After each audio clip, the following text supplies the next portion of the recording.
Kami ke sana untuk menjalankan proker KKN kami. Tapi desa yang kami pilih ternyata bukan desa biasa. Sejak datang ke desa ini, kau udah gak pernah sholat lagi toh? Ibadahku ya ibadahku, duduk urusanmu.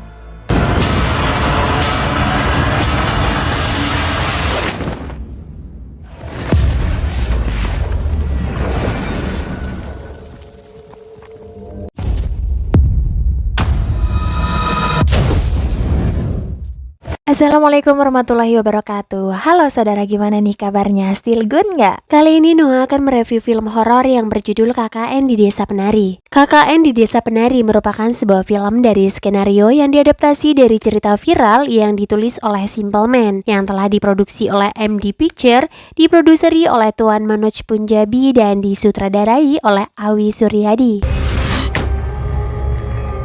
Film KKN di Desa Penari menceritakan tentang 6 mahasiswa yang tengah akan menjalankan bagian tugas kampus, yaitu KKN atau kuliah kerja nyata, yang bertujuan untuk mengoptimalkan pencapaian maksud dan tujuan perguruan tinggi. Keenam mahasiswa tersebut ialah bernama Nur yang memakai jilbab, ini Ayu, lalu ada Widya, dan paling kangsep ini adalah Bima, ini Anton, dan yang terakhir ini adalah Wahyu. Sebelum memasuki desa, Nur melihat seorang kakak misterius yang tengah menatapnya, yang seolah memberikan isyarat kepada Nur agar tidak memasuki desa tersebut. Desa ini masihlah sangat terpencil karena belum ada mobil yang bisa mengakses ke desa ini, sehingga mereka menuju desa dengan menggunakan kendaraan sepeda motor. Di tengah perjalanan, Widya mendengar suara-suara aneh. Suara itu terdengar seperti alunan musik gamelan. Selain itu, Widya pun melihat ada seorang penari yang tengah berdiri di antara pepohonan.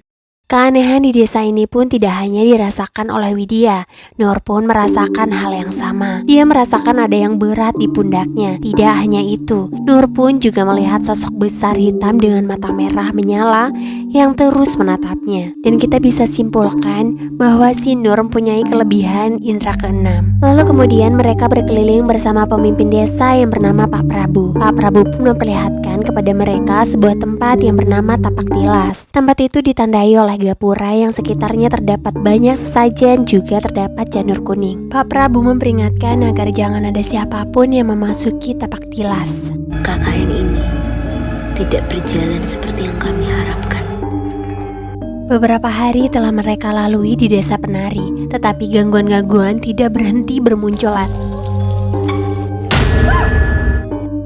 Ternyata setelah diterawang oleh sesepuh desa yang bernama Mbak Buyut, Nur dan Widya memiliki darah hangat, yaitu golongan darah yang paling disukai oleh kaum jin, demit, dan sekutunya. Hal ini dibuktikan dengan dibuatkannya oleh Mbak Buyut kopi hitam pekat yang diminum Nur yang ternyata terasa manis. Padahal jika orang normal akan terasa sangat pahit, bahkan terasa seperti jamu. Tanpa mereka sadari ada sosok gaib yang bernama Badarawuhi yang sedang mencari mangsa. Yang ternyata Badarawuhi ini adalah jin yang menyerupai wanita cantik yang sangat menyukai kepada orang yang berdarah hangat, dan target mangsanya telah jatuh kepada Nur dan Widya.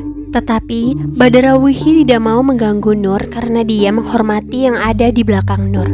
Ternyata Nur memiliki kodam pelindung yang bernama Mbah Dok, dan Mbah Doklah yang selama ini melindungi Nur dari segala mara bahaya ataupun serangan para bangsa jin yang ingin mengganggu Nur. Luwih apik, awakmu gak usah melo-melo. Karena itu Widya menjadi satu-satunya target yang bisa Badarawuhi culik. Di samping itu ternyata diam-diam Bima menyukai Widya. Bahkan Bima telah melakukan santet pelet agar Widya suka kepadanya. Sejak datang ke desa ini, kau udah gak pernah sholat lagi toh? Ibadahku ya ibadahku, duduk urusanmu. Karena itu Badarawuhi masuk ke dalam mimpi Bima.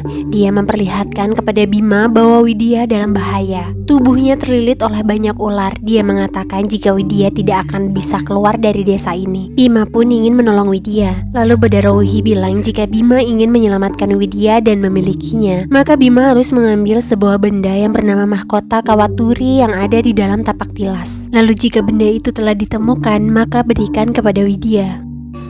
Dia nggak bakal bisa lepas. Singkat cerita, Bima akhirnya nekat memasuki tapak tilas untuk mengambil mahkota Kawaturi. Lalu dia meminta tolong kepada Ayu untuk memberikan Kawaturi itu kepada Widya. Namun Ayu yang diam-diam menyukai Bima pun enggan memberikan Kawaturi tersebut kepada Widya. Ternyata Kawaturi itu dia simpan sendiri, dan Ayu beralasan kepada Bima bahwa Kawaturi itu telah hilang, dan hal itu pun membuat Bima menjadi marah dan kecewa kepada Ayu. Namun tak lama kemudian Ayu didatangi oleh Badarawuhi. Badarawuhi mengatakan jika dia bisa membantu, dia bisa membuat Bima jatuh hati kepadanya. Lalu Badarawuhi pun memberikan selendang hijau kepada Ayu, yang ternyata selendang itu bukanlah sembarang selendang, karena selendang itu mampu memikat siapapun yang kita inginkan. Alhasil Ayu pun langsung saja memikat Bima dan masuk ke dalam tapak tilas. Di sana terjadilah adegan yang sangat diinginkan. Mereka berhasil lole. Bima yang sudah melakukan perjanjian dengan Badarawuhi agar Widya selamat, dan akibatnya setiap malam Bima harus ke tapak tilas dan bersetubuh dengan Badarawuhi. Di suatu malam Widya mengikuti Bima yang tengah menuju tapak tilas. Widya pun terkejut melihat Bima yang tengah berendam bersama ribuan ekor ular, dan ketika mengintip Widya terciduk oleh Badarawuhi dan akhirnya masuk ke alam gaib, di mana Widya menyaksikan dengan matanya sendiri Ayu dipaksa menari erotis untuk menghibur para dedemit yang berwajah menyeramkan. Ternyata Ayu kini telah menjadi Dawuh alias budak penari Badarawuhi, di mana Ayu menjadi pengganti Badarawuhi menari untuk menghibur para warga dedemit di desa penari. Dalam mengatasi masalah ini, akhirnya mereka meminta pertolongan kepada sesepuh desa, yaitu seorang dukun yang bernama Babuyut. Babuyut mampu berubah wujud menjadi seekor anjing sampai bisa menemukan Widya di desa penari.